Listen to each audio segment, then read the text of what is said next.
৯ মে রোজ শুক্রবার ২০২৫ আবহাওয়ার খবর। আবহাওয়ায় আসছে ব্যাপক পরিবর্তন।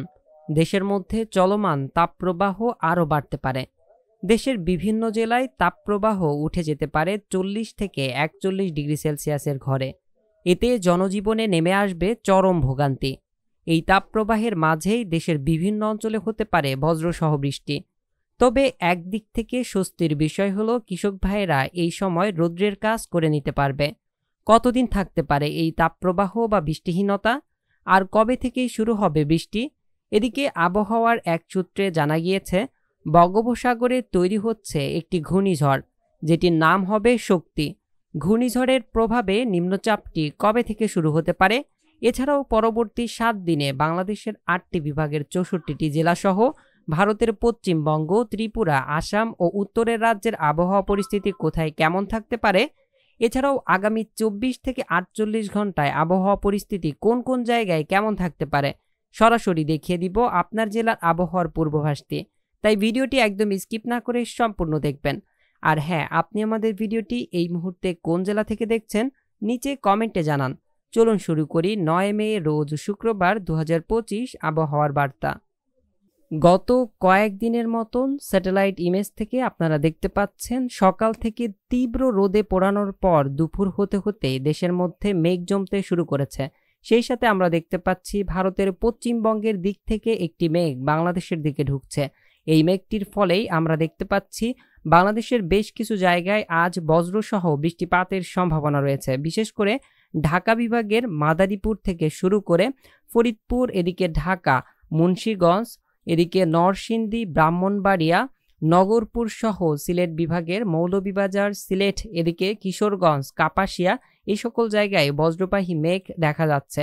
সেই সাথে খুলনা বিভাগের খুলনা, এদিকে সাতক্ষীরা, যশোর, লোহাগাড়া, এছাড়াও অন্য অন্য যে সকল জেলা রয়েছে যেমন মেহেরপুর, চুয়াডাঙ্গা, ঝিনাইদহ, শৈলকুপা এই সকল জেলার আকাশেও ইতিমধ্যে মেঘলা আকাশ দেখা যাচ্ছে। সেই সাথে আপনারা দেখতে পাচ্ছেন ভারতের পশ্চিমবঙ্গের দিকে প্রচণ্ড পরিমাণের মেঘ কিন্তু উড়ে আসছে। বিশেষ করে খগরপুর থেকে শুরু করে কোলাঘাট, কলকাতা, চন্দননগর, আরামবাগ, এদিকে বর্ধমান, শান্তিপুর, কটোয়া, সিউড়ি সব জায়গাতেই আমরা দেখতে পাচ্ছি মেঘের স্তর কিন্তু তৈরি হয়ে গেছে এবং এ থেকে বজ্রপাত সহ হালকা থেকে মাঝারি ধরনের বৃষ্টিপাতের সম্ভাবনা রয়েছে বানকুড়া, দুর্গাপুর, সিউড়ি, পুরুলিয়া এই সকল জায়গা। এছাড়াও রাজশাহী বিভাগের আমরা দেখতে পাচ্ছি এই মুহূর্তে রাজশাহী, সিংড়া, পাবনা, সিরাজগঞ্জ, বগুড়া এই সকল জায়গায়। ময়মনসিংহ বিভাগের সরিষাবাড়ি থেকে শুরু করে ময়মনসিংহ, ত্রিশাল, ভালুকা, এদিকে কেন্দুয়া, জলছত্র, নেত্রকোনা, এছাড়াও সিলেট বিভাগে মেঘটি ছড়িয়ে পড়ছে। বিকেলের পর থেকেই সব থেকে বেশি প্রভাব আমরা দেখতে পাচ্ছি বিশেষ করে খুলনা বিভাগের খুলনা, অভয়নগর, এদিকে গোপীনাথপুর, টুঙ্গিপাড়া, গৌরনদী, মাদারীপুর, শিবচর, মুকসুদপুর, মুন্সিগঞ্জ, হোমনা, ব্রাহ্মণবাড়িয়া, কুমিল্লা, হবিগঞ্জ, এদিকে রায়পুর, এছাড়াও মাদারীপুর সহ শরীয়তপুর, বরিশাল বিভাগের বরিশাল, মির্জাগঞ্জ, মাঠবাড়িয়া, পাথরঘাটা, এছাড়াও বঙ্গোপসাগরের উপকূলীয় এলাকা সহ সুন্দরবনের উপকূলীয় এলাকায় আমরা দেখতে পাচ্ছি হালকা থেকে মাঝারি ধরনের বজ্রবাহী মেঘ রয়েছে। সব থেকে বেশি পরিমাণের মেঘ আমরা দেখতে পাচ্ছি মাদারীপুরের এই জায়গায়, বজ্রসহ বৃষ্টি ইতিমধ্যেই চলমান রয়েছে। এছাড়াও সারা দেশে আমরা দেখতে পাচ্ছি মেঘের প্রভাব বাড়তে শুরু করেছে বিকেলের পর থেকেই, যা থেকে রাত্রের মধ্যে অনেক জায়গায় হালকা থেকে মাঝারি ধরনের বৃষ্টিপাতের সম্ভাবনা রয়েছে। চলুন এবার আগামীকাল শুক্রবার সকাল ৬টা থেকে পরবর্তী ২৪ থেকে ৪৮ ঘন্টা এবং পরবর্তী ৭ দিনের আবহাওয়া কেমন থাকতে পারে এবং ঘূর্ণিঝড়ের বিষয়ে কি বলছে আবহাওয়াবিদরা সেই সম্পর্কেও বিস্তারিত আপডেট জানিয়ে দিব।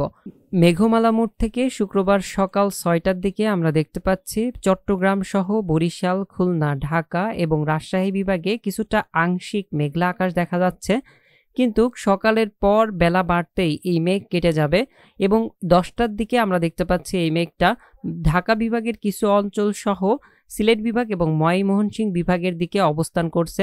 তবে এ থেকে তেমন কোনো প্রকার বৃষ্টিপাতের সম্ভাবনা নেই।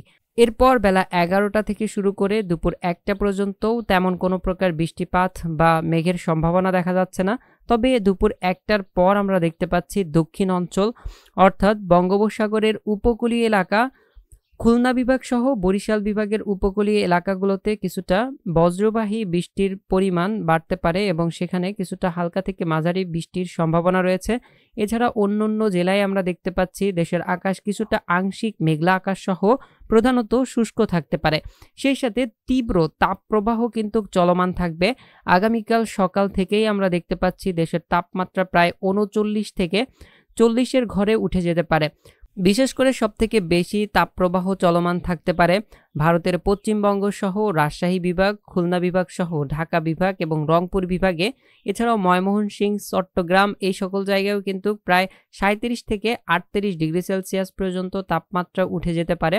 তাপমাত্রা কম থাকতে পারে শুধুমাত্র সিলেট বিভাগ এবং ময়মনসিংহ বিভাগের কিছু কিছু জায়গায়। এরপর 10 তারিখেও আমরা দেখতে পাচ্ছি দেশের আকাশের পরিস্থিতি একই রকম থাকতে পারে, তেমন কোনো প্রকার মেঘের সম্ভাবনা নেই। শুধু দুপুরের পর থেকে কিছুটা আংশিক মেঘলা আকাশ দেখা যেতে পারে, তাছাড়া তেমন কোনো প্রকার বৃষ্টিপাতের সম্ভাবনা নেই। সকাল থেকেই তীব্র রোদে জ্বলে পুড়ে ছাই হয়ে যাওয়ার মতন অবস্থা শুরু হতে পারে। সেই সাথে 11 তারিখেও এমন অবস্থা থাকবে এবং 11 তারিখের বিকেলের পর থেকে আমরা দেখতে পাচ্ছি কিছুটা আংশিক মেঘলা আকাশ শুরু হতে পারে দেশের উত্তর পূর্ব দিক থেকে, বিশেষ করে সিলেট অঞ্চল, ময়মনসিংহ, ঢাকা এবং চট্টগ্রাম বিভাগের বেশ কিছু জায়গায়। এছাড়া দেশের অন্যান্য জায়গায় আংশিক মেঘলা আকাশ থাকবে এবং 12 তারিখ থেকে আমরা দেখতে পাচ্ছি দেশের দক্ষিণ পশ্চিম অংশ থেকে কিছুটা বজ্রবাহী মেঘ শুরু হচ্ছে এবং 12 তারিখ থেকেই দেশের মধ্যে বৃষ্টিপাতের সম্ভাবনা আবারও বাড়তে পারে। এরপর 13 তারিখ ও 14 তারিখে কিছুটা বৃষ্টি কম থাকতে পারে, তারপর আবারও বৃষ্টিপাতের পরিমাণটা বাড়তে পারে এবং এ থেকে প্রায় 6-7 দিন একটানা বৃষ্টিপাতের সম্ভাবনা রয়েছে। মে মাসের শেষের দিকে বঙ্গোপসাগরে একটি ঘূর্ণিঝড় তৈরি হতে পারে। সেই বিষয়েও আবহাওয়াবিদরা জানাচ্ছেন যে আগামী 2 দিনের মধ্যে পরিপূর্ণ খবর পাওয়া যাবে। আর ঘূর্ণিঝড়টি তৈরি হলে ঘূর্ণিঝড়টির নাম হবে শক্তি। ঘূর্ণিঝড়টি কোথায় আঘাত করতে পারে সে বিষয়ে আরও কয়েকদিনের মধ্যে ইনশাল্লাহ ক্লিয়ারভাবে ধারণা পাওয়া যাবে। সেই সময় আপনাদেরকে বিস্তারিতভাবে আপডেট জানিয়ে দেওয়া হবে। এই ছিল আমাদের আজকের আবহাওয়ার খবর। প্রতিদিন ঠিক সন্ধ্যা 7টায় আবহাওয়ার খবর পেতে আমাদের চ্যানেলটিকে সাবস্ক্রাইব করে বেল আইকনটিতে প্রেস করে রাখুন। পরিশেষে বৃষ্টিবাহী মোড থেকে পরবর্তী 24 ঘন্টা করে পরবর্তী 7 দিনের আবহাওয়ার পূর্বাভাস আমরা দেখে নিব। 9 তারিখ আমরা দেখতে পাচ্ছি দেশের মধ্যে তেমন কোনো প্রকার বৃষ্টিপাতের সম্ভাবনা নেই, শুধুমাত্র মেঘালয় রাজ্যের কিছু কিছু জায়গায় হালকা বজ্রসহ বৃষ্টিপাত হতে পারে। এরপর আমরা দেখতে পাচ্ছি 10 তারিখেও দেশের মধ্যে তেমন কোনো প্রকার বৃষ্টিপাতের সম্ভাবনা দেখা যাচ্ছে না। 11 তারিখে আমরা দেখতে পাচ্ছি দেশের সিলেট অঞ্চল সহ রংপুর বিভাগের কিছু কিছু জায়গায় হালকা বৃষ্টির সম্ভাবনা আছে। 12 তারিখ আমরা দেখতে পাচ্ছি দেশের অধিকাংশ জায়গায় বৃষ্টির সম্ভাবনা রয়েছে। 13 তারিখ আমরা দেখতে পাচ্ছি দেশের উত্তর পূর্ব অঞ্চলে বৃষ্টিপাতের সম্ভাবনা রয়েছে, সেই সাথে মধ্য অঞ্চল এবং খুলনা বিভাগের অনেক জায়গায়, এছাড়াও ভারতের উত্তরের রাজ্যগুলোতে। এরপর 14 তারিখ আমরা দেখতে পাচ্ছি মধ্য অঞ্চল সহ দক্ষিণ পশ্চিম অঞ্চল এবং পশ্চিমবঙ্গের কিছু কিছু জায়গায়। 15 তারিখ আমরা দেখতে পাচ্ছি মধ্য অঞ্চল, দক্ষিণ পশ্চিম অঞ্চল, রাজশাহী ও খুলনা বিভাগ, এছাড়াও দক্ষিণের উপকূলীয় এলাকা সহ কলকাতা এবং আশপাশের অঞ্চলগুলোতে। 16 তারিখ আমরা দেখতে পাচ্ছি দেশের উত্তর পশ্চিম অঞ্চল সহ উত্তর পূর্ব অঞ্চল এবং মধ্য অঞ্চলের বেশিরভাগ জায়গাতে। সুপ্রিয় দর্শক, এই ছিল আমাদের আজকের আবহাওয়ার খবর। পরবর্তী আবহাওয়ার ভিডিও দেখতে অবশ্যই আমাদের চ্যানেলটিকে সাবস্ক্রাইব করে বেল আইকনটি অন করে রাখুন। সবাই ভালো থাকবেন, সুস্থ থাকবেন, সেই কামনা করে আজকের মতন বিদায় নিচ্ছি। আল্লাহ হাফেজ। আসসালামু আলাইকুম। জাযাকাল্লাহু খায়রান।